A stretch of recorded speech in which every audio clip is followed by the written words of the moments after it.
Pledge to the flag, please.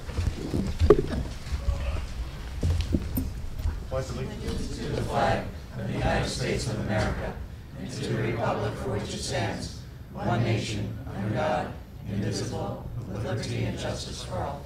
Moment of silence, please.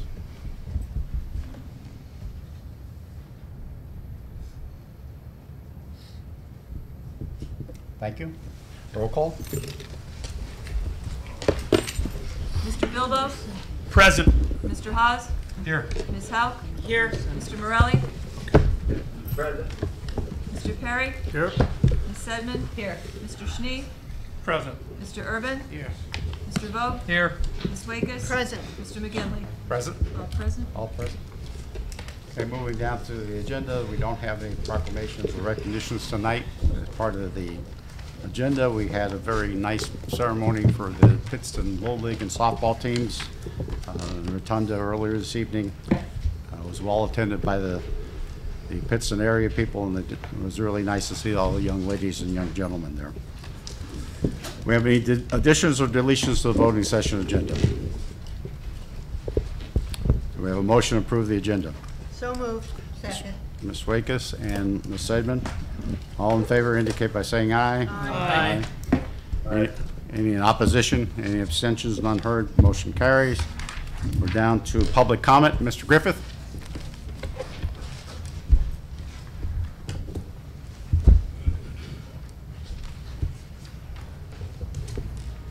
Good evening, Council.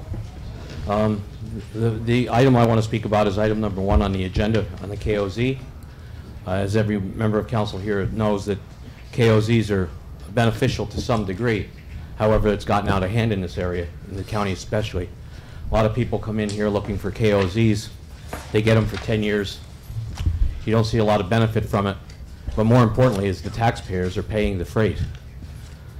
I think the taxpayers have paid more than enough of their share in this area, that we don't need to give corporations KOZs.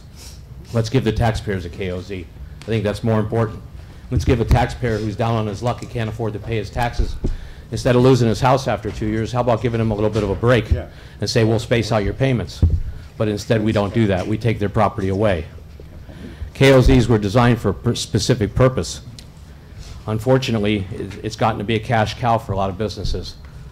I don't think for 1 second that if they don't get a KOZ, they won't come here. I don't think that for 1 minute. The property up there in Wright Township must be flush with cash. They don't need the tax revenue. Same with Hanover and all the rest of them that are giving these KOZs out, and Lourdes. Yet they come out in the paper and say they're in the red by millions of dollars. And nobody seems to worry about that. I think it's time for this county to take a stand for the taxpayers once and for all and not approve a KOZ. And that'll stop it from the municipal level. The problem is they go to the municipal level, they do their work there to schmooze over the elected officials and people over there on the municipal side, and then they come here as a hammer and say, well, they already approved it, so now it's your turn. I think it's time for this county to say, no, we're not going to give KOZs out. We're not going to give you tax-free property for the next 10 years and let the taxpayers foot the bill for that. It's high time that this county stop that practice and start thinking of ways to get revenue, not give it away. At the work session, we're going to talk about borrowing $35 million on the taxpayer's dime. Yet, at this session, we're going to talk about voting in a KOZ to give property owners the burden of paying for a property so some big corporation can develop it. I didn't have that option as a small business owner to get a KOZ. I would love to have a tax forgiveness on my property. I didn't get it. I don't think it's fair. I don't think it's fair that this county government fights against the private sector by giving KOZs to big business. Some of them are multimillionaires. They don't need our gift. If that's the case, let them loan us the $30 million that we need for our 911 and our voting machines at an interest-free loan. How about that? If they're going to come in hat in hand looking for money, let them give us some. Let us take the $30 million from them interest-free for the next 10 years. And then we won't have to go and borrow the money on a bond. Thank you. Thank you. Mr. Gasitis.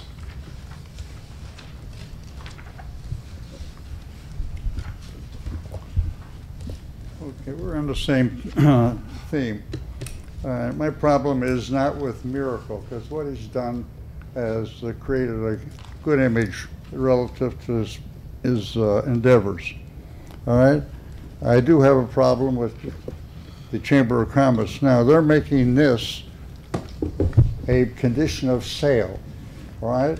In other words, he's leading this council on to say, basically, he's not going to be able to sell this unless he gets cause, which will be passed through to Miracle, which I understand that too, and will pass on to the person that will be a tenant also, okay?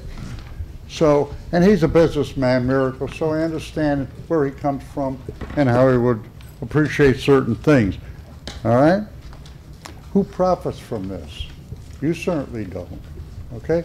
Now, this meeting or this vote could have been taken 2 weeks ago, maybe a month ago, because you've already made up your minds. In the last meeting, there was an individual on the council that said, if she appreciates Miracle, that's fine. But next thing out of her mouth was, well, how much taxes are we going to get back? Okay? You know who I'm talking about. All right? The question is, you give a certain amount of value away, and then the public has to support new taxes because of what you've given away, because there's more projects you want to endeavor and create or borrow more money. But who ends up with the bag? It's the taxpayer. Okay? Now, you're going to have another one come up with Albert, which is under the same scheme of things. Excuse But me, that's he's- not part of the agenda tonight. It's part of the subject matter. Yeah, but it's not No, part I of know the what the agenda. subject matter is, so don't kid around with me. You Okay, understand? but it's not part of the agenda. It is. No, Because it's not. he's gonna come back here with a modified type of cause, all right? Where he's gonna bill that for the state police, all right? $30 million, and he wants a tax benefit, only under a different program. All right? So you're gonna have that problem. You've given away other things in cause, millions. And the Chamber of Commerce comes back with their crying bag, and forgive me for this million, forgive me for that million. All right? They don't want to pay taxes. They don't want to pay the interest. Okay? Somewhere along the line, what I wish is you people would look in the mirror in the morning, all right, and say, who do I work for? The public or special interest groups? All right? You'll find out what the answer is. Mr. Troy?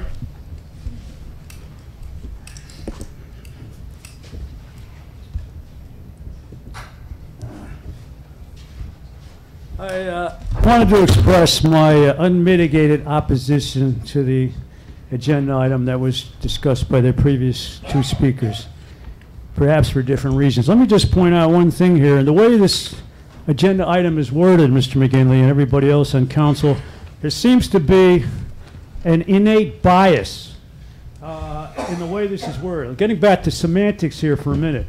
That you claim, I don't know who wrote this up. This is in order to foster economic opportunities, stimulate industrial, commercial, and residential improvements, prevent physical and infrastructure deterioration within areas of Luzerne County. Now, I fail to believe, I mean, this doesn't get too specific. This is a pretty broad generalization. Before this thing is voted on tonight, I think this thing should be rewarded in more objective terms. Because it seems to me that built into this is the way this is worded, that it almost nobody can vote against it, because who would want to stand against these sort of things, economic opportunities, meaning economic growth, et cetera, et cetera. But can you prove to me that, or any of these other people who spoke against this, or anybody else who opposes this, that if this KOZ, if you grant this KOZ to this guy, to Miracle, who's already God knows what kind of a millionaire, that all these positive things are going to happen? I don't think you can.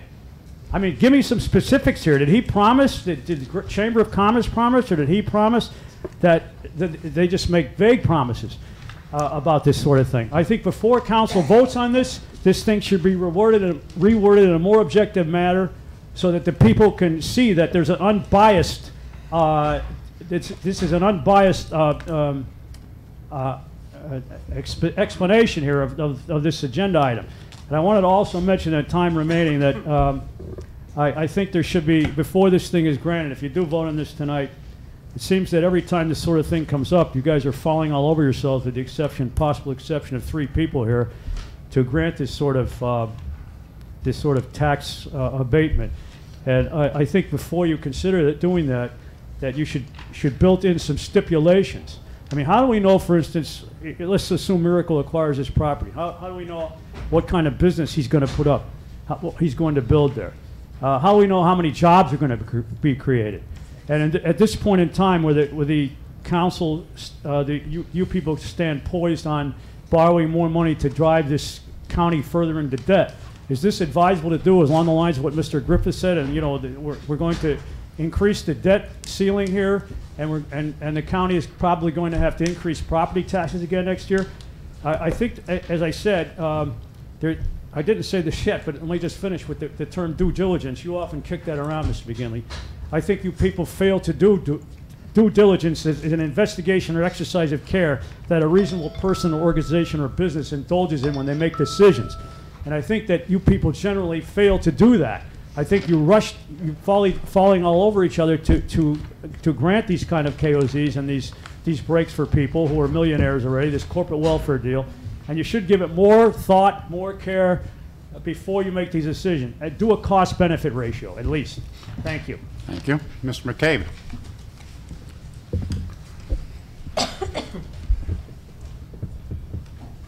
Yeah, Mr. McGinley, Joe McCabe from Exeter. On the KOZ, I think it's ridiculous. Back in May, you guys approved hiring a lobbyist group. Why doesn't the lobbyist people go out and try to get grants or whatever it takes to get these people to get jobs on the floor?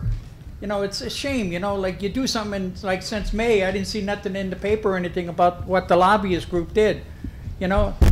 And I have two kids. The Chamber of Commerce, it's ridiculous because I have two kids. One's a doctor out in Tennessee, one's a manager somewhere else out of the area because they can't get jobs. Who would work $7 an hour? Would any of you gentlemen in the area work for $7, $8 an hour? It's a shame that you keep saying you don't want an increase of minimum wage. Come on, let's get with the show and help the people in the area, you know? Thank you. Okay. Mr. Shiner?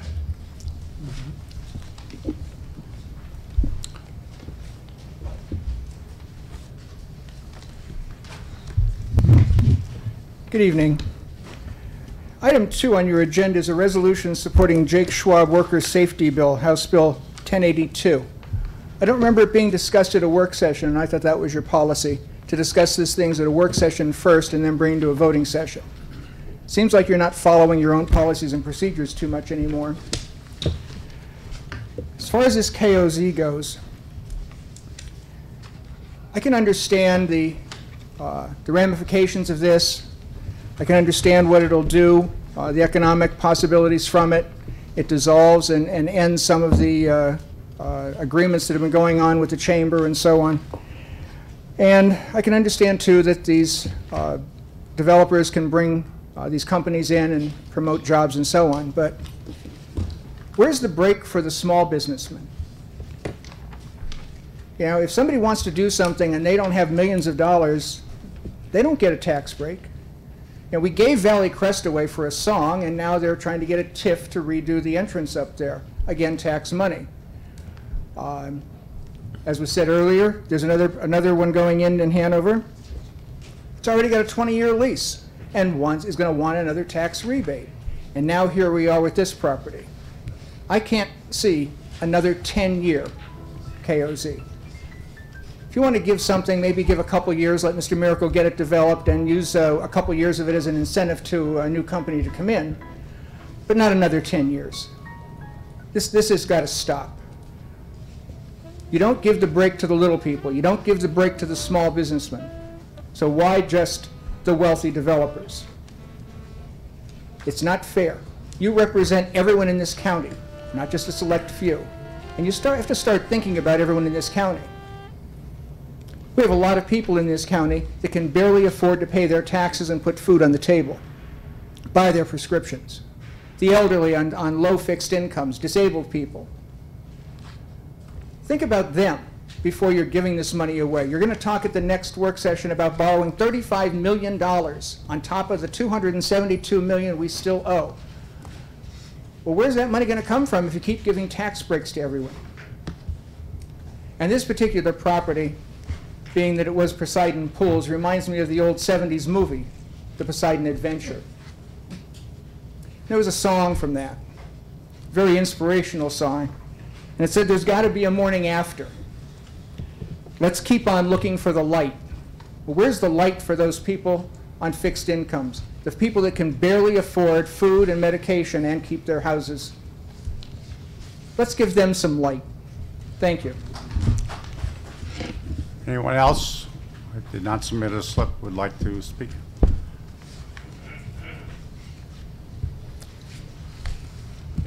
We need your name and residence, please. Jason Carr, Sailorsburg, Pennsylvania. Sailorsburg? Sailorsburg, Pennsylvania. Thank you. Carr. Carr, C-A-R-R. Mr. McGinley, I just wanted to let you know I stand up here today, and I'm not naive. I know that the deal is already done.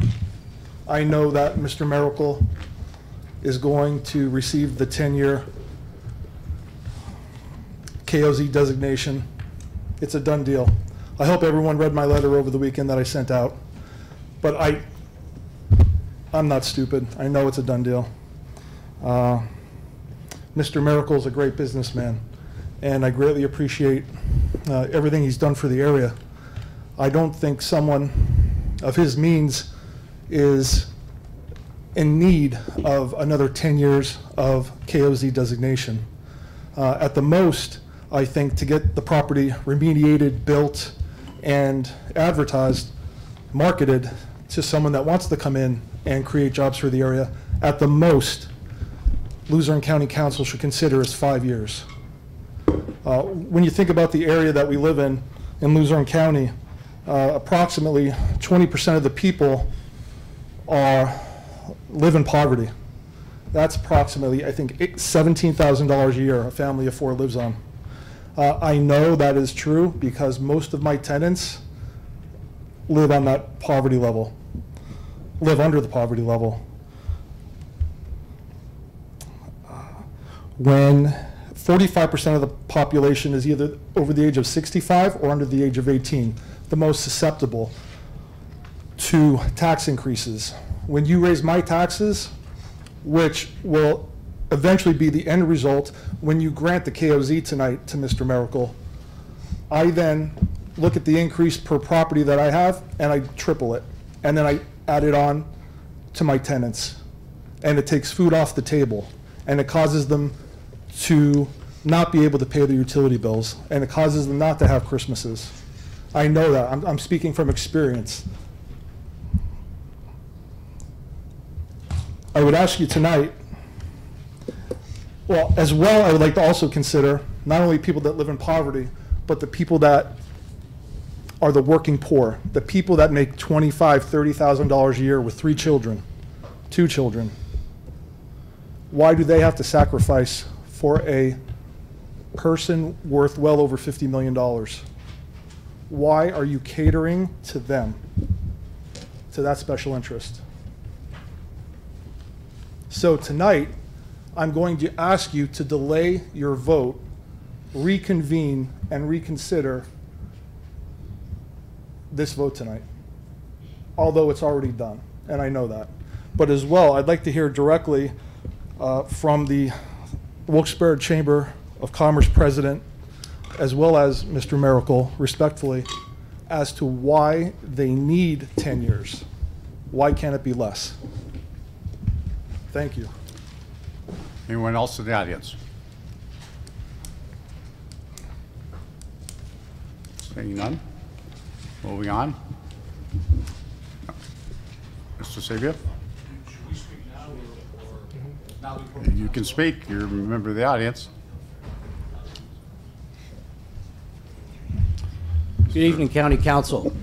My name is Wico Van Genderen. I am the president of the Greater Wilkes-Barre Chamber of Business and Industry and its subsidiary, the Industrial Fund. Joining me this evening is Rob Miracle, president of, and Brian McManus, and Lou Sebia, the chief operating officer of Miracle Commercial Real Estate. We're delighted to be here prior to your vote this evening. 2 weeks ago, we came before the council to seek approval of a resolution to extend the KOZ on the Poseidon property owned by our industrial fund and earmarked to be sold to Miracle. I wanted to highlight the financial impact of this request and to make ourselves available for any additional questions that the council may have before the vote this evening. And I've provided a one-page financial impact briefing sheet for your review based on some of the things that I saw in the newspaper over the past couple of days. I wanted to make sure that we provided a financial impact briefing sheet for all of you. To summarize it, the Pennsylvania Keystone Opportunity Zone, or KOZ, was created to facilitate the return of economically and environmentally impaired sites to productive use. The Poseidon property fits the KOZ definition and is the poster child of the KOZ. In fact, back in 1998, the Poseidon Pool's bankruptcy created an environmentally impaired 27-acre site with unpaid back taxes, unpaid debt, and an obsolete 300,000 square foot abandoned building at the entrance of Crestwood Industrial Estate that needed to be torn down. In turn, the Chamber, through its industrial fund, assumed the debts and liabilities of Poseidon to bring it back to economic and community development and use. The Chamber has systematically undertaken the cleanup, including the demolition of the building, completion of environmental remediation, and the excavation and grading of the building pads for development. The process has been complex, time-consuming, and expensive, resulting in, by the way, $2 million spent in the cleanup of the site that still requires DEP Act 2 clearance, an $823,000 outstanding PETA loan to be paid to DCED and the state, a $925,000 outstanding HUD BDLP loan to be paid to the county, $10,000 in annual tax stay payments that have been ongoing since 1999, and $432,000 in outstanding principal back taxes from the original face amount of $675,051.72 owed by Poseidon Pools, which the industrial fund assumed in the bankruptcy and the 1999 stay agreement, and we have been whittling back. While most work has been accomplished, we must still finalize Act 2 clearance through the PA Department of Environmental Protection, DEP, and upon DEP Act 2 clearance, the Chamber will sell the property to Miracle, resulting in the Chamber and the Industrial Fund using all proceeds of the sale to pay out the remaining Poseidon Pool obligations. Miracle, in turn, plans to invest $6 million to build a 200,000 square foot speculative facility, which will result in new business attraction, approximately 170 jobs, and positive economic impact to the park. The KOZ is a vital part of the redevelopment strategy for the property, allowing the redevelopment of the site to be competitive in attracting a beneficial tenant. The KOZ is needed to compete with state and national properties already offering similar incentives, but that do not have the brownfield, environmentally impaired history that the Poseidon property has. Without the KOZ, it's going to be an uphill battle to competitively attract a business to this site. To place the current KOZ site history impact on Elmwood Road in Crestwood in perspective, the KOZs have been very effective in attracting businesses and has to date created over $600,000 in annual taxes for the three taxing bodies. After KOZ expiration, Cardinal Glass, AEP Industries, Mission Foods, PepsiCo, Sealy, and Cornell have all remained and pay taxes to the three taxing bodies. In fact, two companies are expanding in Crestwood Industrial Park. Cornell with an 8.4 million, 93,000 square foot addition on their former KOZ site, and Fabrical with a 300,000 square foot addition on a KOZ site with a 10-year lease against the KOZ expiring in 2024, bringing along with it really good paying engineering and manufacturing jobs. While KOZs may be an issue in some areas of the state and county, for Crestwood Industrial Park, I would say as a whole, they've been quite successful in attracting businesses and have resulted in business staying after the KOZ has expired. So in summary, the sale of the Poseidon site will result in the following benefits, economic benefits to the county. We will pay the $925,000 Poseidon BDLP loan repayment in full, concluding the Chamber's commitment to satisfy all of the BDLP loans totaling over $7 million repaid to date since 2015 to LCOCD. We will pay approximately $432,000 in principal-only taxes to be paid to the 3 taxing bodies. And Jane, I heard what you said last time relative to our 273 to Crestwood. I'd make the same offer to the county that we will pay the 144 taxes to the county early as well, and then $15K to Wright Township. By the way, this is on top of taxes already paid back, including $90,000 in tax stay agreements since 2014 when I came on board. We will also settle the 823 PETA state loan to DCED. And finally, of what Rob's doing, he's going to create a 200,000 square foot, $6 million facility that he's going to be investing on his own at the entrance of Crestwood Industrial Park to attract new businesses and new jobs to a site that's been fallow for 20 years. I'd be remiss also if I didn't add that the redevelopment of Poseidon would result in the expansion of local and economic impact already provided by the 5 chamber developed industrial parks with more than 200 businesses, 12,000 jobs, and close to $10 million in annual taxes to the 3 taxing bodies, with close to $2.4 million to the county annually. Again, the need for a KOZ extension resolution is an important marketing tool to make the Poseidon site competitive in attracting a tenant. The KOZ extension requires approval of all 3 taxing bodies, Wright Township, Crestwood School, and Lucerne County. The KOZ extension has been unanimously approved by Wright Township and the Crestwood School District, and we're seeking County Council resolution approval, allowing us to submit an extension request to the Commonwealth so that Miracle can attract new businesses. And one last point, just wanted to make sure that everybody knew relative to the financials, the Industrial Fund is a 501c4 nonprofit organization, and its 990 financial data is available to the public for inspection at any time on GuideStar. Or if anybody from the council would like, I'd be happy to make arrangements for you guys to meet with our CFO to review all our financials, because we want to make sure that they're totally transparent. Thank you. So I don't know if there's any Anyone else? questions, but, or Lou or Rob, if you want to make any additional comments. Thank you for your time. This request tonight is about jobs. It's exactly what it is. And when we're competing, we're not competing with the next town or the next county. We're competing nationwide and against multiple states, all of whom have these kinds of tax incentives. When we're dealing with site selectors and national brokers, and they're coming to our market with a tenant or a prospect in tow, they only look at economically developed or economically incentivized sites. They don't want to see them. That's not something Rob Miracle, Lou Sebia, Brian, or Wico dictate. It's what the companies that bring the jobs require.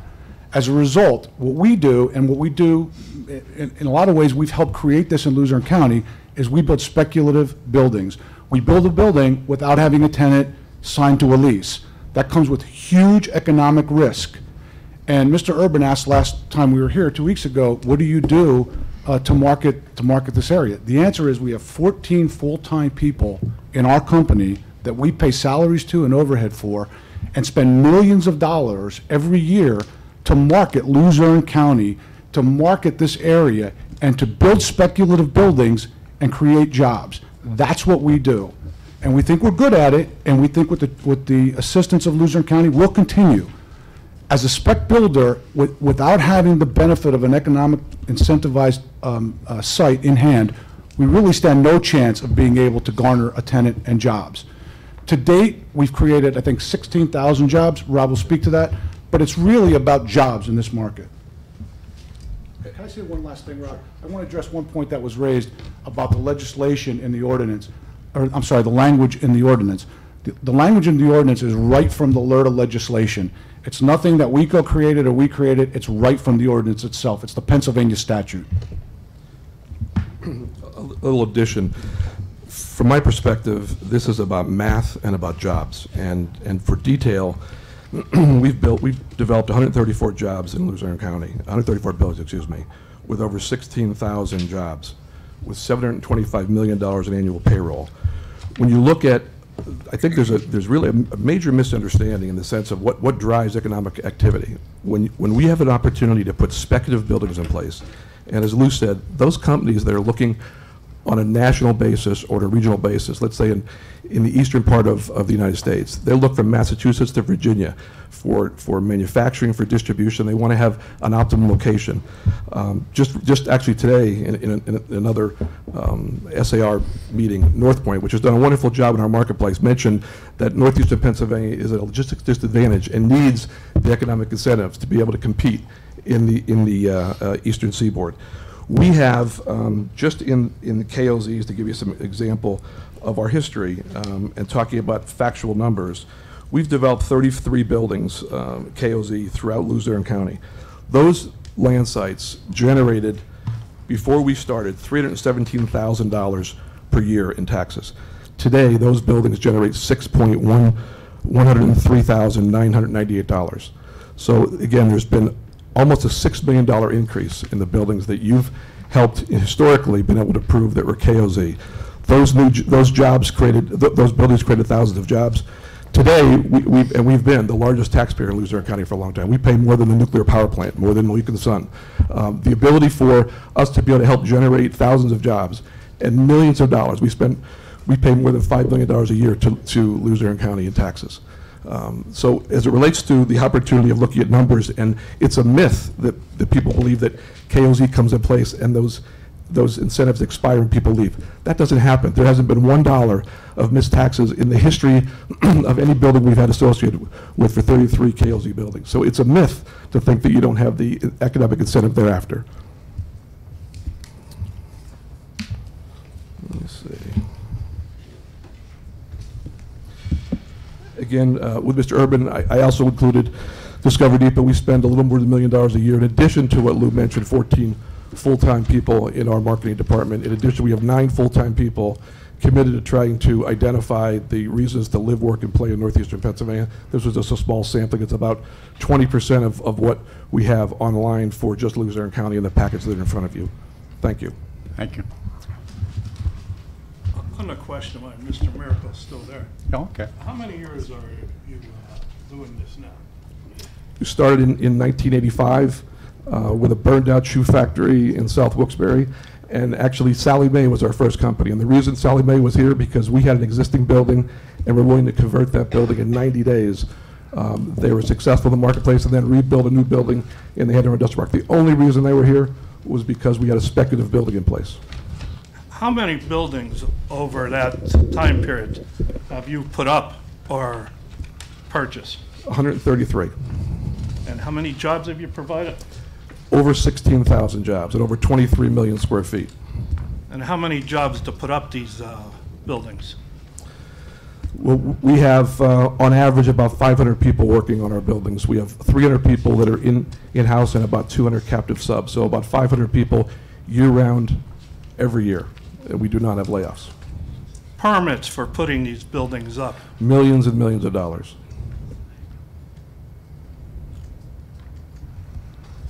Thank you. The most important number that I want to add is $725 million a year, aggregate wages from the 16,000 jobs that are in our buildings. 725 million. It's a lot of jobs, and they're good jobs.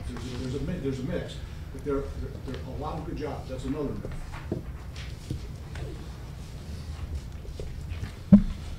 Okay, thank you, gentlemen. If we get to that part of the agenda, we may have some additional questions at that time. Thank you.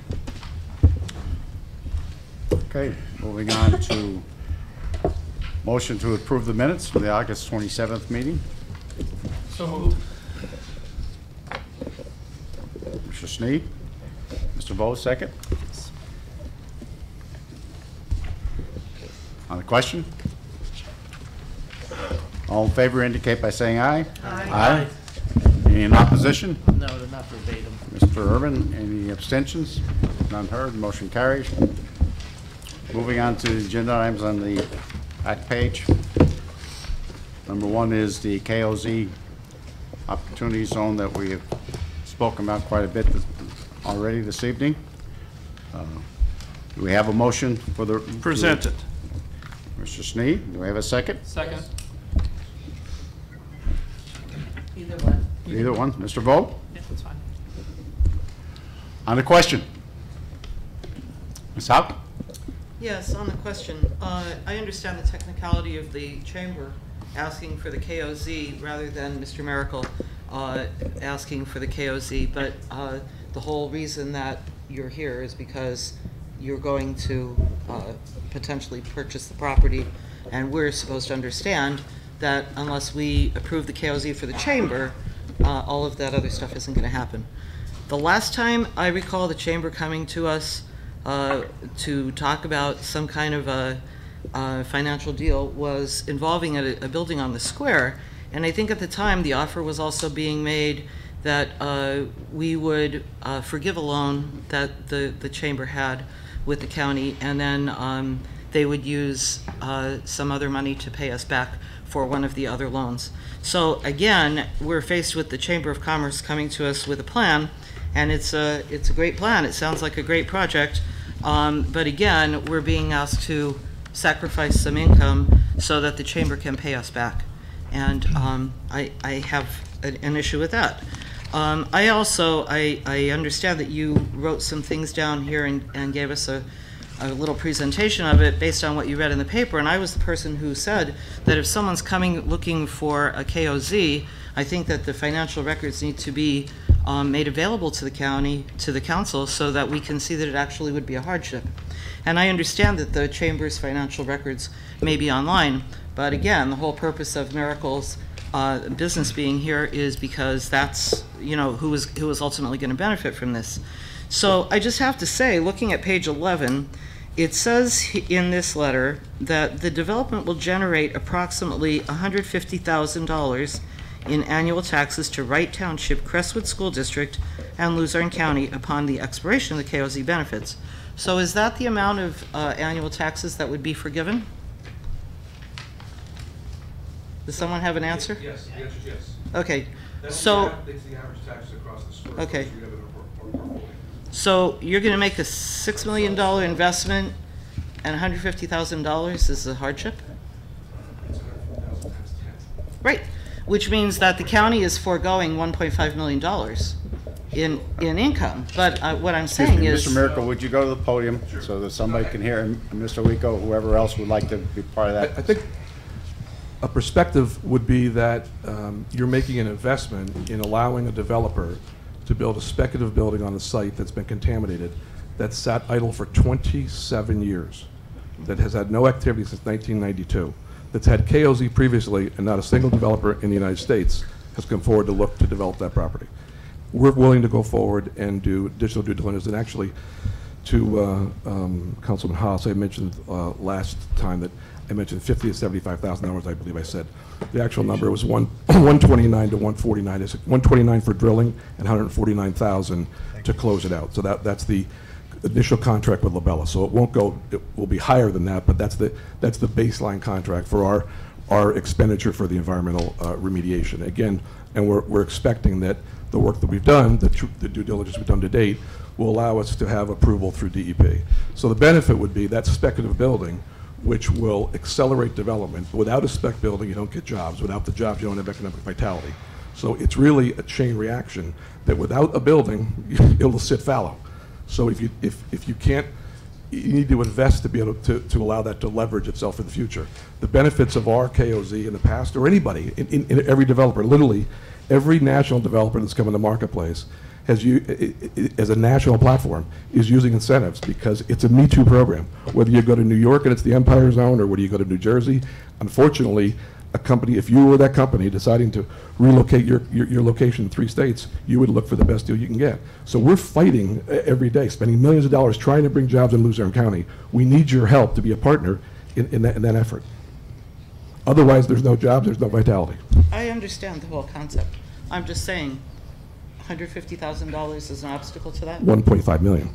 Well, over 10 years, but, you know, and I understand you've done a lot of good things in this area, but you know, over the 10 years, I would expect that you're going to be turning a profit. So the perspective is that, again, as a speculative building, you can go and find millions of square feet right now. If you wanted to find a facility today and called a broker, CBRE or Cushman & Wakefield, they could show you 40 buildings from New York to Maryland, and you would take a multi-day tour to determine which one you liked. And it's really an analysis of which developer and which community and which financial incentive makes that deal. It's really a math and a jobs initiative. So if you don't have, you don't even get to qualify for the RFP if you don't have the incentives. Cushman & Wakefield, CBRE, JLL, they will not entertain, they will not tour your site without those incentives. So you don't get the opportunity to swing the bat. One thing I would add is the way commercial leasing is done is through triple net leases. So if a client comes in, office tenant, doesn't matter, commercial deal, throughout the country, not in Luzerne County, everywhere, they're triple net leases. The tax benefit or lack of it goes to the tenant. Every single utilities go to the tenant. That's really what the county and the school district and the local municipality, that's their incentive, if you will, ultimately to the tenant that has the jobs. That's the benefit, really, not to Rob Miracle or Miracle Commercial. The benefit is so we can offer that to the tenant with the jobs. I think another way to look at it is roll back to 1999 when KOZ initiated, and look forward today in those properties that the county is receiving over $5 million in taxes from our company. In other competing communities that did not approve those, there are no taxes and no jobs in those locations. If you look at competing locations in those industrial parks, they're still sitting idle with nothing on them. The benefit of the accelerated benefit of 10 years, you need to look at it over a 20 and a 30-year horizon. If you look at it over a 20-year horizon or 25 years, there's many more dollars for the benefit of the county in a long-term basis. The accelerated development of 16,000 jobs, and then during the period of time where there's a tax abatement, you're still getting all the wage and all the indirect benefit. Everybody buying, fixing cars, having the CDL drivers, all the indirect dollars. It really is, it's a misnomer to think that this is a corporate welfare initiative. It really is your investment in a 20 or 30 year horizon to be able to have thousands of jobs. If you don't have an opportunity to reinvest in the community and create those jobs, you will not have the benefit when there's disconnect in industries and companies disappear. Those new jobs and new companies won't be coming in to refill those. It's really you investing in yourself for the future. You need to look at it over a 20 or 30 year horizon, which is a good example would be if we were coming here today and talking about it for the first time. Today, this county receives over $5 million for new benefits and 16,000 jobs. That to me is a wild success, and we're asking for you to be our partner going forward.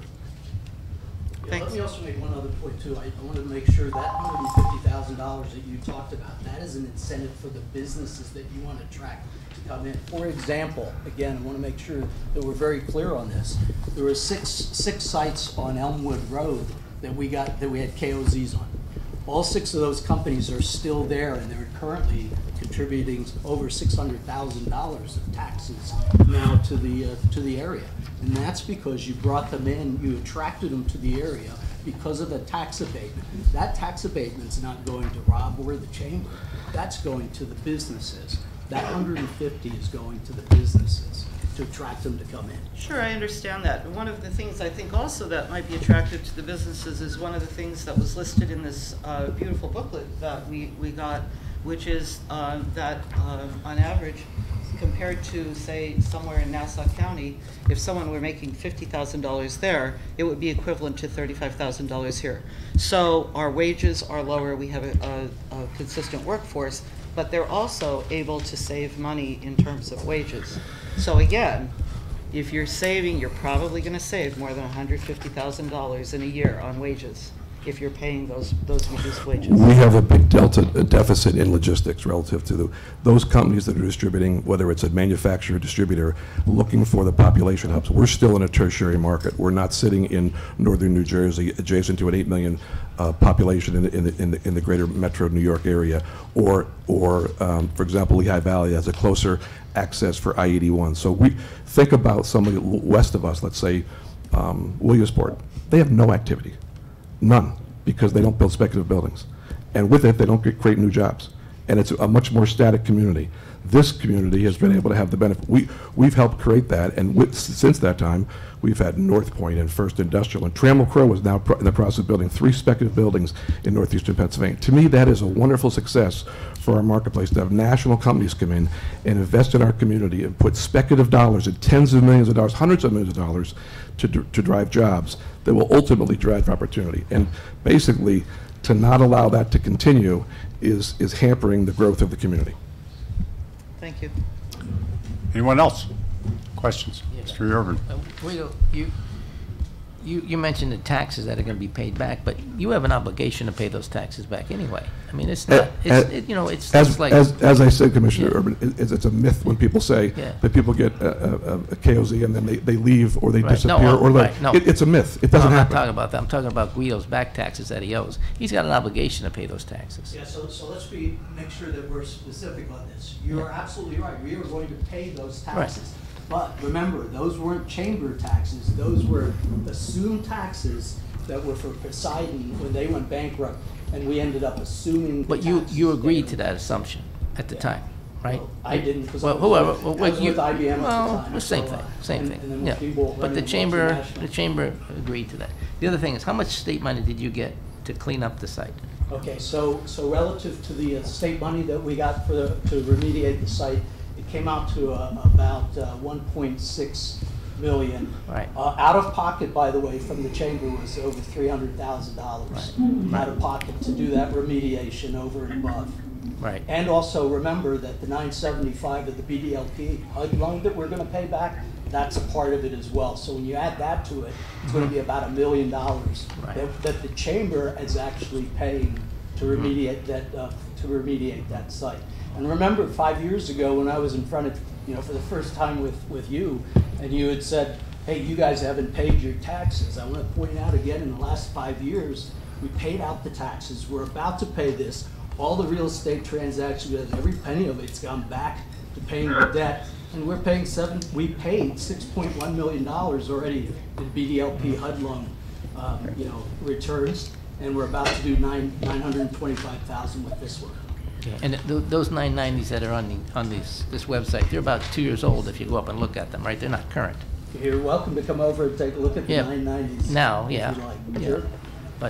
But they're not current if I go on this website. They never are when I go up and look at them. They're 2 years old. Yeah, they're 1997, but like I had said Yeah. to Linda and the rest of, you are absolutely welcome. We are a 501c4, and we will absolutely give you full transparency to any of the taxes you want, any of the audit and financial statements on that 990 that you want to take a look at. In fact, if you'd like, right after this, we'll schedule some time. You come on over. We'll have our CFO go through it with you. Okay, Would you like to do that? Oh, yeah, we'll schedule a date for that to do that. Perfect. One other question. Do you know what the last tax increase was at Crestwood School District? I don't have the This year. This year, yeah. This year. Yeah, you know what it was? I don't know the millage, but I know it was significant. Significant. It's the same reason why it's a great benefit to do this project, because without the new jobs, you won't get the benefit of additional taxes, as we've had $5 million of additional taxes into the county. Again, the largest taxpayer in Luzerne County. We've built more buildings than anyone in history in Luzerne County. You're going to give, Guido, you're going to give the school district the one-time infusion of the taxes when the property is sold. How much taxes are the school district going to lose over the next 20 years or 10 years? I mean, Bob, you mentioned we're They're about 60%. Right. So school district. the county is basically going to lose $1.5 million. No. No, that's That's total. the total. That's total. That's a total. Okay. So So let's say it's 60%, $90,000 relative to the. $90,000 a year. Rob's right, it's about 33% with you, about 65 with the school district, and about, Okay, about $4 or $65,000 a 4%, year yeah. there. They're not going to get. Very small percentage Okay. relative to, Okay. to right. Okay. Okay? Wait, excuse me. Ms. Morelli, you want to comment? Yeah, if I may. Absolutely. Can you hear me all right? Yes, we can. All right. First, I want to apologize for not being able to be there in person tonight. I had a prior engagement. But I'd just like to say one thing regarding this KOZ debate. As we know, this debate's been going on for years and years. and I've been through this going back to the days when I was on the school board, and I totally respect both sides. There's definitely pros and cons to both sides of it. But when I look at this, and correct me if I'm wrong, but this land that we're talking about today, the county specifically is not generating any taxes off this land right now. So we're not giving up any taxes. We're not taking any money off of out of the budget. So the fact is that this is an incentive to bring in businesses. I think one of the gentlemen there from Miracle mentioned the fact that we're not just competing in the market locally in PA, but we're competing nationwide to bring in businesses. And so, you know, if we could bring help, and I think part of our job is to help the county generate jobs and bring in businesses, which I do think in turn does help our community as a whole and our county as a whole. I think this is a good thing. And again, as we know, we're now the third part that has to support this.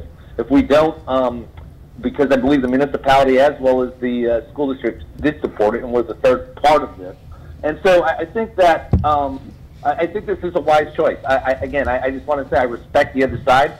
There's a legitimate argument, but I think the bottom line is that this would be a better decision to move forward with this. I think that Miracle's taking a big risk on this. I hope they make money on this, only for the fact that if they do, that means that there's going to be a business there with jobs, which will in turn help out the county. So I just like to state some of those comments. Thank you. Okay.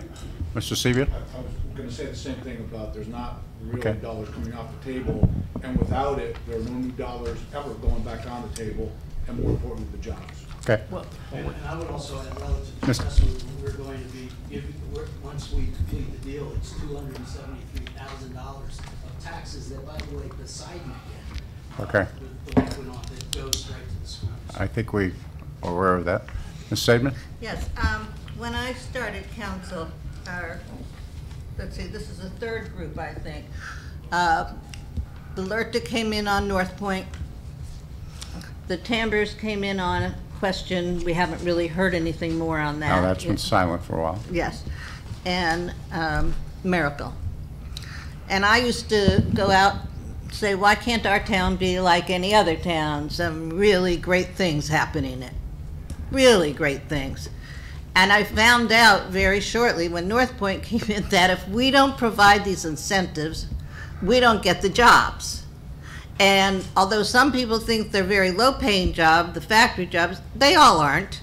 They will be at the beginning, but after they train people a couple of years, they will go into management positions. And our county is on the way. We're pushing it to do great things. I think to just see this narrowly as a loss is very one-sided, because we aren't opening up our vision to anything larger and to seeing the fact that someone has just said, the land has been sitting there. There's nothing on it that's coming off. It has to be fixed up. It's, you know, it's an environmental hazard. And the same thing happened with North Point. There was terrible land that no one was really willing to fix. So if we don't provide the incentives, this land will just stay the same. We won't have any jobs, and we won't have any productivity in this county. Thank you. Mr. Mr. Haas? Chair.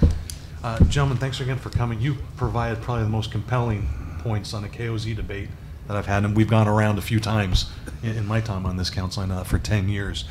I just keep on looking back. I wish we all had a crystal ball, but these KOZs, and I appreciate what Rick said. He's absolutely right. It's not generating a lot of income at this point. And obviously, the chamber owes money on it that would satisfy a lot of items. We got to understand that if we look globally, and that's what we're tasked to do here on this council, we help govern Luzerne County as a whole. We have to level the playing field for all our municipalities. And I understand the local school districts and the local municipalities, they have their jurisdiction. They really want development to come, and I appreciate that. However, with the KOZ, it ultimately, when it comes down to it, really is picking winners and losers. If we develop this plot of land here, another plot of land without incentives is going to suffer. And that, I think, is really what I think bothers a lot of citizens out there. They're looking at, this is the government. I understand the partnership. We all want development. We all support our businesses here. But at the same time, we are we're interjecting in an issue that really hurts out with the free enterprise. And I'm looking here with the state statute with DCED of the webpage. It says here that ordinances and resolutions are passed granting these waivers or abatements or exemptions of certain state and local taxes. Depending on the situation, the tax burden may be reduced to zero through exemptions and deductions and abatements. So even if this body doesn't approve our portion of the KOZ, there's still dozens of types of taxes that are waived on this property. And I really appreciate you gentlemen, you're in the real estate business, you're in the development business, you understand it much better than we politicians up here. So I don't just want to say that we have all the answers, but at the same time, if there's an asterisk on the property saying, yes, you're forgiving all the taxes except for our county taxes, that would really benefit us. I don't want to cut our nose to spite our face, but at the same time, I'm very proud that the fact that we've almost got rid of our debt by half over these 10 years. And this moves the ball. If we can capture this revenue, it's good for Luzerne County General Fund. It's good for our bottom line. And again, I understand, I agree with Rick too, there's pros and cons on both sides, but it's just very difficult to continually support these where we have the whole 81 corridor is blowing up with development. We had North Point come in, and I wish we would have negotiated that a little better too, because that Hanover 9 property, it got developed like no time. It was like a kid with Legos. They put it together. I couldn't believe. I call that building very beautiful, and it's really nice to see the development. But again, I don't think we got the best deal for the county taxpayers, and I keep on coming back to this. For 10 years now, we've been discussing these kind of things. So I really appreciate the dialogue. But I would ask you to look at it from a different perspective, Please. including even North Point. It took 30 years to get that land in place with unbelievable work on Earth Conservancy's part, with significant grants and a significant, it was literally a 3-decade issue to be able to prep that land and get $100 million for a new roadway that went through it. So this was a multi-decade issue. Eventually, it was primed for development. And I would argue that the perspective that I would hope that instead of a win-lose, or you're picking winners and losers, the perspective really, I believe, should be that there's an existing tax base in the marketplace. Again, we're the biggest taxpayer in that base relative to Luzerne County. And when you look at, that's an existing that you have in the pot. What you worry about is a point where, are you going to lose, is it going to grow or going to shrink? Well, there's always disruption. There's always companies that don't make it. There's mismanagement. There's other, for whatever reasons, there's an opportunity for things not to go as well as they expect. You always need to have new companies and new innovation and opportunities for new additions. The key separator for these incentives should be if someone's willing to do speculative development. The speculative development is the key. That's the _1 issue. If you don't have the building available, when those companies look in that big area, you're saying the 81 corridors blowing up, it is fierce competition, and we're fighting so desperately to try to bring those jobs to Luzerne County. And we're spending millions of dollars, and it is a fight every day. And it is a very, very difficult initiative to bring a new company in, because they have the benefit of looking everywhere and getting proposals from everybody, and they would do what's right for their business. They try to get the best job, best opportunity, the best structure. When you look historically at Luzerne County, the developers of last resort were the chambers of commerce, whether it was Slipco in Scranton or Can-Do in Hazleton. Wilkes-Barre, there were no private developers. Nobody was willing to take private risk in this marketplace. They went forward and created the foundation for it. Then, frankly, I believe we created the next foundation, and we shared our rental rates and our structure. And I helped Can-Do bring in developers from Hazleton. We did that in Scranton. They asked us to give our numbers to be able to entice them to. We helped these other private developers come in the marketplace. The fact right now that you have First Industrial, North Point, Tramble Crow, Exeter, Endurance, Equilibrium Equities, Claris Properties, and MRP, that is, you should celebrate that. The opportunity for that additional tax base to go on the bucket that you already have is the key to future growth for this community. The opportunity for you to be a partner in that is a necessary requirement because other communities are doing it. And if you don't, they will not make those investments. And they will shed to those locations that are most inviting. So you're making an investment, you're making the best investment for the taxpayer. It's not a format that you're hurting the small tax. The bottom line is 16,000 jobs in those buildings and the generation of it.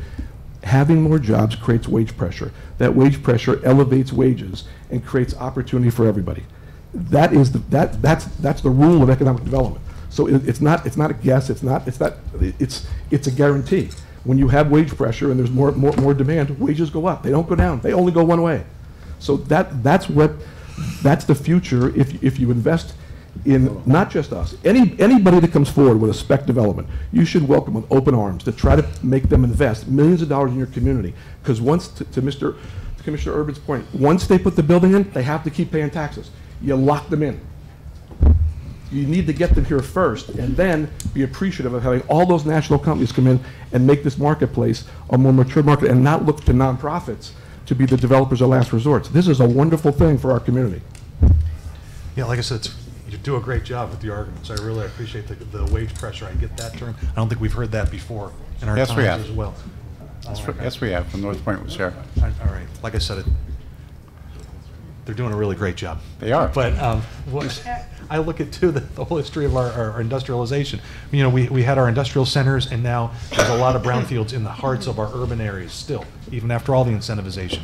And then we have the malls, which we can see in our time. They're going by the wayside.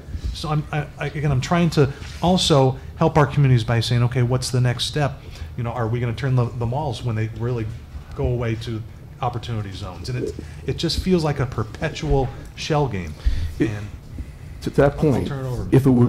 if it would relate to new development and it's speculative, and somebody would be willing to invest tens of millions of dollars in your community to raise the tax base, to raise the opportunity for employment, you should welcome every single one of them. Every single decision, us and every other competitor that we have, would be a net benefit to this county. Harry, and I'd also comment that this site is a brownfield site. And this site, to Sheila's point and to Rick's point, is one that's been fallow for 20 years. And I would tell you, despite some aggressive marketing on our side, Penn's Northeast, I would even say Miracle, we have not gotten a bite from anybody else on this property. So the fact that Rob, I think, is stepping up to the plate on this one says a lot about what he's doing to actually improve on a brownfield site. And again, to Sheila and Rick's point, you're not making anything on this property at the moment. When he makes these investments, you will. And oh, by the way, the money that he's spending before the property will be paying out all of the, all of the debt that's been accumulated relative to the taxes and liens on this particular site. Okay, Ms. Wakes has a question or Harry, comment. You know, Harry, when I look at this, you know what I see? I see the potential, the great potential to create, or not us, but this gentleman and his company creating approximately 170 jobs that we don't have now. This county needs jobs. And one of the platforms I ran on when I first ran was do whatever I can to help this county create jobs. And we have. We really have. So I'd like us to move forward and continue that, and that's what I'm focusing on right now.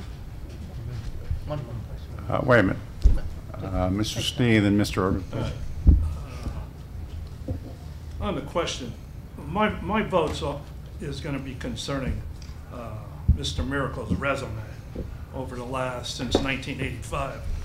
Again, the jobs that he's provided to put them buildings up, to put those people in those buildings, the revenue that gas stations and grocery stores, buying of houses that generate that kind of revenue.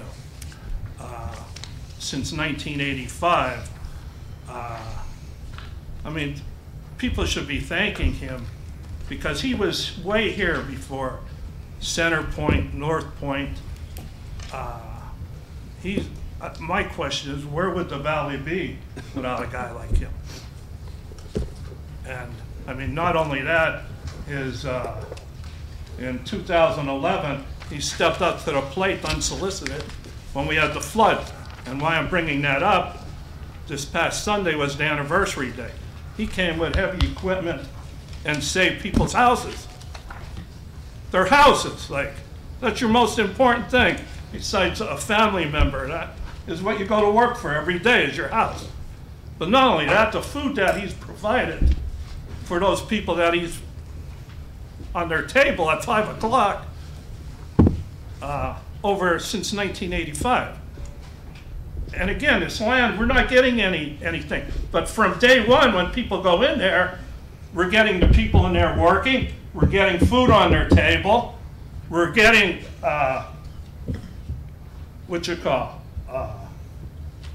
money to Wright Township for permits and stuff like that. People to build that building. If we don't do anything, that building's going to sit for another 50 years. That's the bottom line. This is a no-brainer. And I just want to say thank you for everything you've done for Luzerne County. Thank you. And I don't know you. Do I know you? No, I don't. I just met you tonight, said hello, and sat down. All right, but I want to say thank you. Mr. Urban? Guido, you have two. Wico. You have two businesses expanding in Crestwood, right? What's that? You have two businesses expanding in Crestwood? Yes. How many jobs are they creating? So if you take a look at the 300,000 square foot, it's about an average also about 150 to 250 jobs. Did they get any incentives to expand? Yeah, actually they are. Actually, that 300,000 square foot site is a KOZ that's being developed by Doug Rabacci and his team. It is a KOZ site. It's a site that actually will be KOZ through 2024. And by the way, here's the key piece, is that company that's going to use that spot signed up for 10 years, so they know that they're going to be paying 5 years of additional taxes on that site. And oh, by the way, that is an expansion of the Fabricol right next door, which was not a KOZ site, but they're expanding that 300,000 square foot on that site. The other one is Cornell, and Cornell is putting a 93,000 square foot site in place that Bill Sardoni is actually building for him from a local developer or a local contractor. And that, by the way, is costing $8.3 million of private investment that's going back in the community and will provide a tax base because that's no longer a KOZ. Right. And as I pointed out too, I think $600,000 of taxes is now being paid by those 6 KOZ sites that were granted at the same time as this one. But this one was a fallow piece of property that, that took a lot to mitigate, and at significant costs, as Rob said, for a nonprofit like us to basically take that on as a last resort. That's what we did in 1999 when I wasn't necessarily here. I guess what I was getting at is that there are businesses in this area that are expanding and that are creating jobs without incentives. We had down in Hanover Township, I think in the industrial park down there was another company down there recently that expanded without incentives also. And so there are companies that are here that realize that there's a good workforce here. The 6 companies that are no longer KOZ realize this is a good place to do business. That's right. And that's the Commissioner Herbert, as we are expanding, as we speak, we are expanding our building at 100 Baltimore Drive and adding new jobs, and RCN is expanding, and we are expanding, and it is not a tax incentive site. Right. I guess that's the point, that we could expand and we can create jobs without incentives. This is absolutely true, but remember the 150,000 is to attract the business to come into the area. Where I would disagree with that, Commissioner, is not on a speculative basis. You can, as we are expanding our building right now, and we're here, we're rooted in the community, and we're expanding. But you cannot compete with a speculative building without incentives, because you're competing with all the other developers that have those incentives, and everyone effectively has that incentive. I think at this point we've had quite a bit of discussion. Mr. McGinley, if I could just add one thing, and I have one question. One thing? One thing. Okay. And then I have one question for the president. I'd just say that I agree wholeheartedly with Jane, and I think we have to be focused on job creation for people and what's going to bring more and more jobs to our area. And I think that kind of goes right along then with Mr. Schnee's point of these people that have these jobs that are now working, that are in that area, they're going to go out and they're going to spend their money somewhere. They're going to be going out to the businesses in our areas. They're going to be paying taxes. Their kids are going to go to the school, which leads me to my question for the president. In your little financial impact briefing sheet that you provided with us, obviously it says this has been unanimously approved by Wright Township as well as the Crestwood Area School District. My question would be, $273,000 to Crestwood is a significant find for a school district in these days of, with school funding and what they're. You may not be able to answer this question. Do you know, as Crestwood moves forward through their budget process, is $273,000 something that they're counting on now, that this is part of their process of, we think this money is, you follow what I'm saying? Because if you're working on the school budget moving forward, and you lose $273,000, you know, we were talking about millage and taxes, now that's, so you may not be able to answer that question for me, but do you know, is Crestwood counting on that in next year's school budget, or? Actually, in the school budget ending the end of June 31st, 2020, is the answer to that question. Okay? Okay, thank you. Like I said, I think we've had a lot of discussion. I think a lot of questions are answered. Hopefully, the information is Thank you very much for your time. There for everybody. Thank you for coming in. I'd just like to comment very quickly. Here's our opportunity to move ahead. Obviously, there's some speculation involved, and when you do that, you take a risk. And they're asking us to be a partner, and I think it's a good partnership that we can develop here. And obviously, I think there's a lot of benefits that will come down the road as we move forward over the course of the next 10 years. So I think it's time at this point. Mr. Sneed made the motion. Mr. Vo seconded it. We need a roll call, please. Mr. Bilbo? Yes. Mr. Hawes? No. Ms. Hauk? No. Mr. Perry? Yes. Ms. Sedman? Yes. Mr. Schnee? Yes. Mr. Urban? No. Mr. Vo? Yes. Ms. Wakes? Yes. Mr. Morelli? Yes. Mr. McGinley? Yes. 3 to 8. 8-3, motion carries. Moving down to number 2, a motion to adopt a resolution supporting the Jake Schwab Workers' Safety Bill, House Bill 1082. We had a gentleman at the podium earlier. The reason this is on the agenda this evening because they have a timeline of today. We did not get the information until after the meeting last week. As soon as we got it, we sent it out to the council members so they would have time to peruse it before tonight's meeting.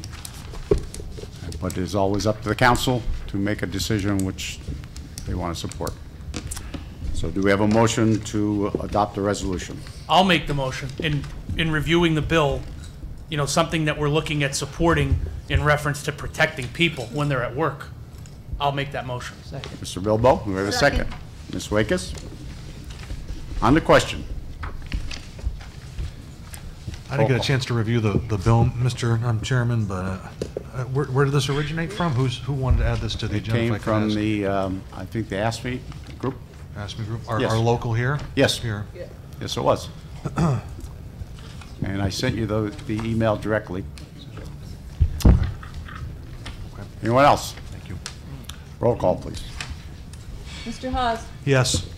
Ms. Hauk? Yes. Mr. Morelli? Yes. Mr. Perry? Yes. Ms. Sedman? Yes. Mr. Schnee? Yes. Mr. Urban? Yes. Mr. Vogt? Yes. Ms. Wakes? Yes. Mr. Bilbo? Yes. Mr. McGinley? Yes. Unanimous. Thank you. Mr. McCabe? Non-agenda item? Non-agenda? I feel like an old timer on this subject. It appeared in the paper the last 2 days, and I witnessed it in person, the Water Street Bridge. Could you tell me, I came here about 3 or 4 times in the last year and a half. They were inspecting the bridge. They're there yesterday and today inspecting it again. It was in the paper today that the county hired this company to inspect the bridge. Could you tell me what's going on with the bridge? Could I Is know? it a safety hazard or what that it's being inspected so many Possibly times? Mr. O'Neill is here and Manager Pedri. I'm going to turn this over to Mr. Is that your O'Neill. only question, Mr. McCabe? Well, what the Yeah, is answer that your only a comment, safety or- hazard there that they're there so Excuse me, often. is that The your only county's paying the money to inspect this. Okay, what I'm asking you is that your only question? Do you have other comments you want to make? No, I want an answer on That's why fine. it's being inspected and the money's Mr. being O'Neill, do you used. have some help there? Whoever, but whoever's has the knowledge. Oh, go ahead, sir. Assuming you're referring to the Water Street Bridge? That's correct. Yes. It's doing a routine and in-depth inspection. 3 times or 4 times in the last year and a half. It's rated for 20 tons max. I'm sure it exceeds that once in a while. The eye-bars and the pins need to be inspected quite often now. Once the bridge hits a downward cycle, inspections come often, sometimes even 6 months inspections. This is a specific in-depth inspection, the eye-bars and the pins, which are hard to see and need to be cleaned off in order to inspect to see how much section loss is on them. Is there any major safety problem there from the last inspections you had or anything? There was a deck spall that's going to be patched and a section of railing that needs to be fixed, which considered priority ones. No, I see them underneath the deck inspecting it yesterday and today. It's like every time I go over the other bridge, PennDOT asked seems us. like a concerning matter that they're spending so much time under that deck checking it, you know, so that's why. There's a lot of pins and there's a lot of eye bars and there's a lot of section loss. They need to clean it, make sure it's what that measurement is in order to do a load rating on it, determine if it's 20 tons is good enough or down to 14 tons. PennDOT asked us to do it because they need to keep that in place long enough for them to do their study, which may include one major bridge at different intersections, making their bridge larger, eliminating ours, or having both replaced.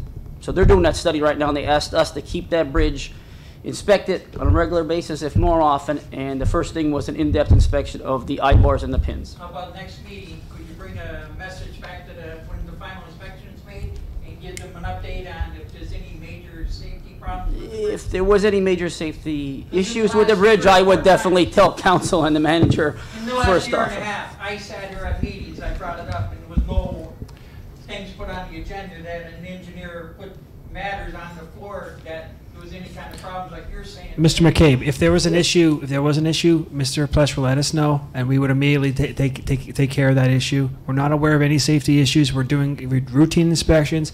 PennDOT asked us to make sure that this bridge stays open while they do their work on their bridge as well. This is a group effort we're working with PennDOT. If there is an issue, I will let council know, and I will let you know personally to make sure there's a safety issue. Thank you. Thanks, Mr. Plesser. Mr. Casidas?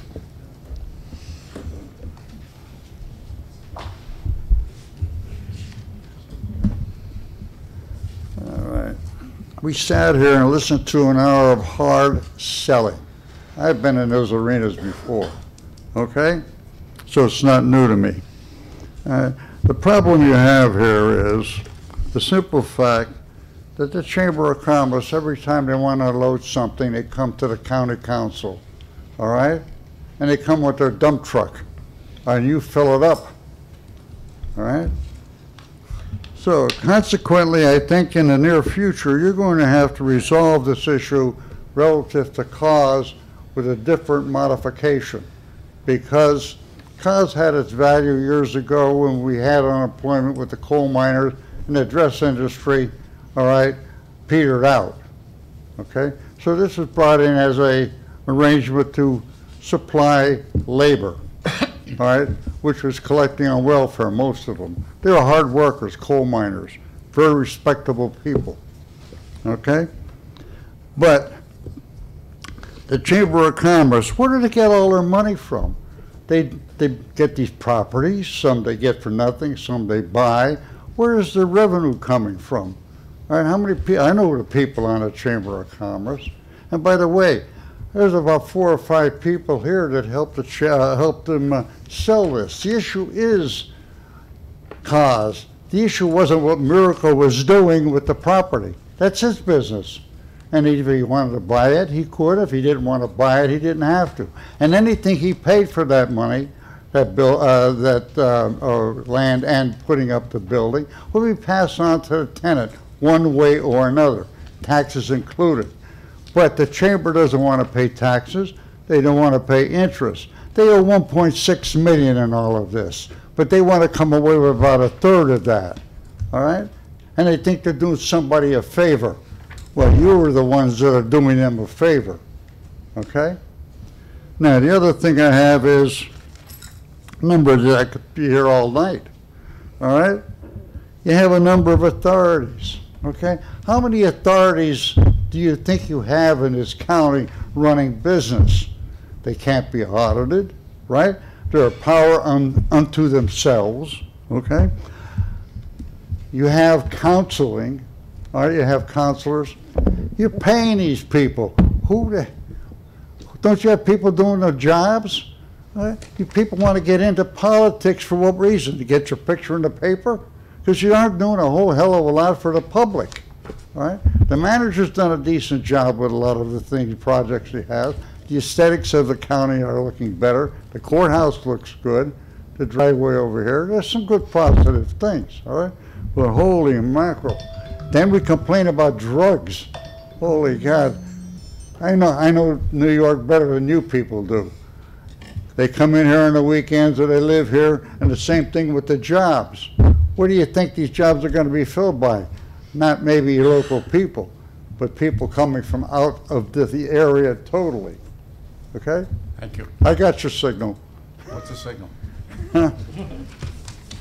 You give them an hour to sell something, and give this them- issue, again, I'm telling you, Mr. was Cassatt, the we give them time chamber, to answer questions, not provide Miracle. information. Thank you. Mr. Griffith? And I'll fight them all the time. If Mr. Gustakis wants to keep saying nice things about me, he could have my 3 minutes.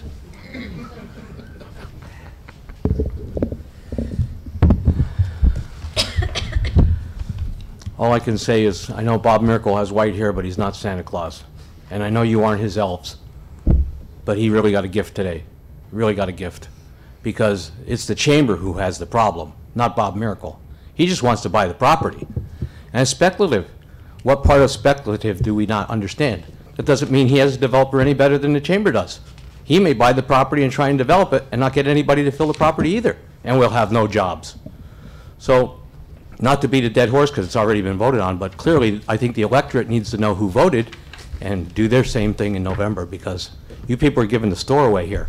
And the people who are in dire need in this county are getting nothing, nothing, except special interest favors for the chamber. I just find it just amazing. I appreciate what Bob Miracle does. I appreciate everything he does, but at the end of the day, it's profit. He's not doing it because he likes everybody here. He makes a profit. That's what business does. That's capitalism. He's not doing it because he likes Luzerne County Council. But, you know, the chamber certainly likes you guys because he gets the gifts. So, Merry Christmas to the chamber. In the work session, you're going to talk about our $35 million debt increase on our budget, the money that we have to pay back. Thank goodness the charter drafters, myself and Mr. Morelli and others that sat there, thought diligently about making sure that the debt service is paid by this council every year by the budget. So let's not wave the big flag in the air at election time saying, look at how good we're doing lowering the budget, lowering the debt. You have to. There's no question about it. You have to. And thank God you have to, because you wouldn't do it otherwise. That $25 million that we allocate or whatever is in the budget for the debt service, that's because you have to do it, not because you want to do it. If you had your choices, you'd probably give it to the manager to spend. But unfortunately, you don't have that choice, fortunately for the taxpayers.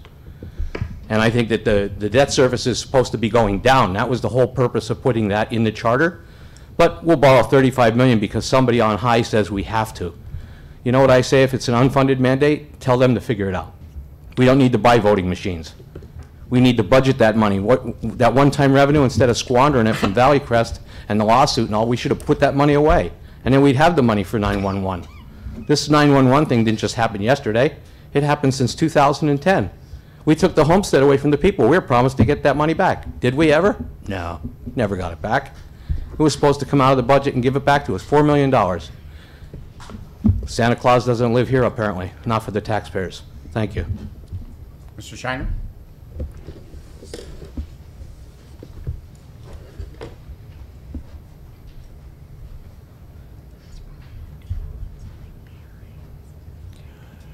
A local company recently expanded. They took over an old vacant building. They had 37 employees. They hired 10 more, and they expect to increase that up to 87 full-time people over the next 3 years. But you know, they didn't come here with their hat in their hand asking you to forgive taxes. They didn't ask you to give them a break on the property they were taking over. They just did it. They went to the state. They went other places. They got the money they needed to do what they wanted to do. And now Air Products Building is back in service again. And some of their employees rehired. But again, they didn't come to you. They didn't ask for tax breaks. The Luzerne County version of Poseidon Adventure is no survivors except those in the gold-lined lifeboat. Mr. McGinley, at the beginning of the meeting, you said something about some event in the rotunda prior to Correct. the meeting here tonight. Correct. It would really be nice if these events were put on the county calendar. Now, I'm thrilled that we're putting recycling for one community and shredding for another on the county calendar. But why can't we put what's going on right here in this building on our calendar? Now, I've said this over the years many, many times, and here I am saying it again. Is it going to take a resolution of this council to force the administration to use the county calendar the proper way and let the people of this county know what's going on in their building? I don't think it's too much to ask. But if that's what it takes, maybe you could legislate that. You are the legislative body. You're not supposed to just say, hey, how about doing this? You're supposed to put it down in paper in legislative form. And I think that's what you need to do when it comes to this. It'd be nice to know what's going on this, in this building and on this property. Thank you. Anyone else in the audience who would like to address the council at this time? Yes, sir. I have my name down. Yeah, you have it down for the, yes, you do. Mr. Stanziola, is that correct? Yes. You have the floor. Okay, my name is Anthony R. Stanziola. I'm a lifelong resident of Luzerne County, and since 1993, been living in Foster Township. From the comments I've heard tonight, I have to change my presentation a little bit. Concerning my political platform, I am against the corporatization of society and the privatization of government. How many people today have an employer that is not a corporation? In my opinion, a free society cannot stay free if it's chained to a corporate master. Anyway, that's not why I'm here. All right, the last time I was here, after the meeting, I spoke to a council member outside. We had a meeting for about 15, 20 minutes. From what I gleaned out of this conversation, which I appreciated, they were not too thrilled about how this $5 registration fee was passed. Saying that, I have a suggestion. How about we charge the Bar Association rent? This is a bi-speak building. The Bar Association is not a branch of government. It's a private corporation, and their members, that's the Millionaires Club. They come here and they stuff the briefcases full of cash. Maybe we can get $100,000 a month, and then we could use that to fix the roads. And whatever excuse they come up with saying we don't have to pay, that's the excuse I want to use, and every other person that is dealt with this $5 registration surcharge or whatever, because to me it's wrong, it's illegal, and if I had the money I'd file an injunction against it. Next topic. Who is allowed to speak here at this podium? Only residents of the county? I say that because at one time we had the Pennsylvania State Board of Censors. The one chairman was J. Louis Brittinger, if I pronounce his name correctly. To me, the thought of having a State Board of Censors is repugnant. I mean, that's what goes on in North Korea and China. But this State Board of Censors went underground, and it's popping its head up in Freeland Borough. They don't like what you have to say. You're censored. You're not allowed to speak. As mentioned earlier, I've been living in Foster Township since 1993, and during the past 20-some years, I have spoken at several Freeland Council meetings, no problem.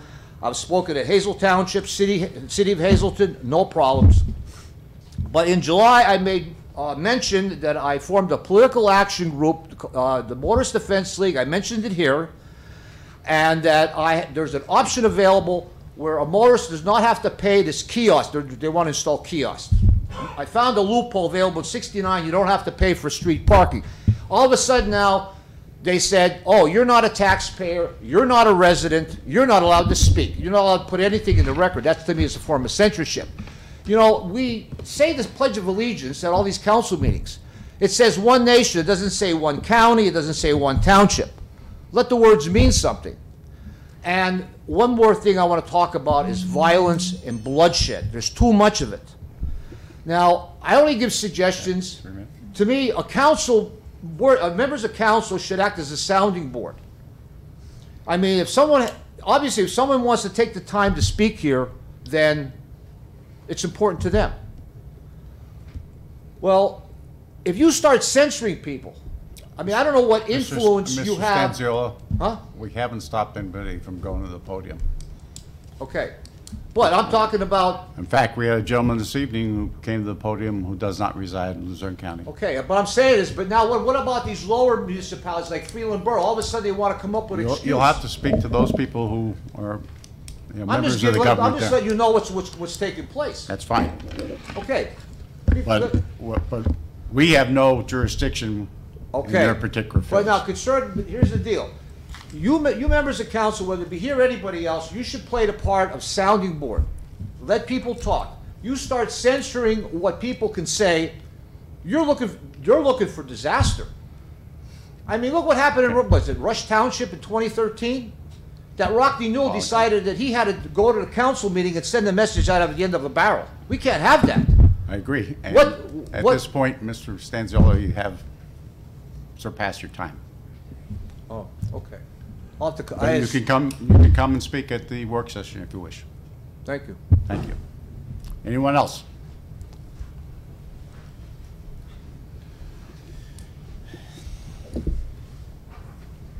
I'm Marian Darto, and listening to what was going on, I'm speaking from the heart.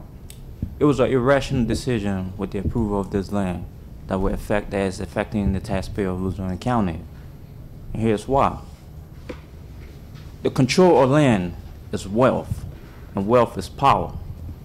We had the control of the land. We turn it over, they're going to accumulate wealth that will affect the taxpayer, which will make them extremely powerful in Luzerne County. Why? For those who all vote for the approval of the land. What was your decision? I think you saw the decision. No, they got to go in depth more. It was irrational. How many factories do we have over here?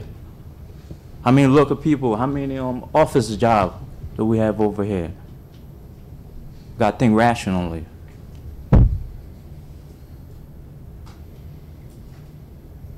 Quiet? What's going on?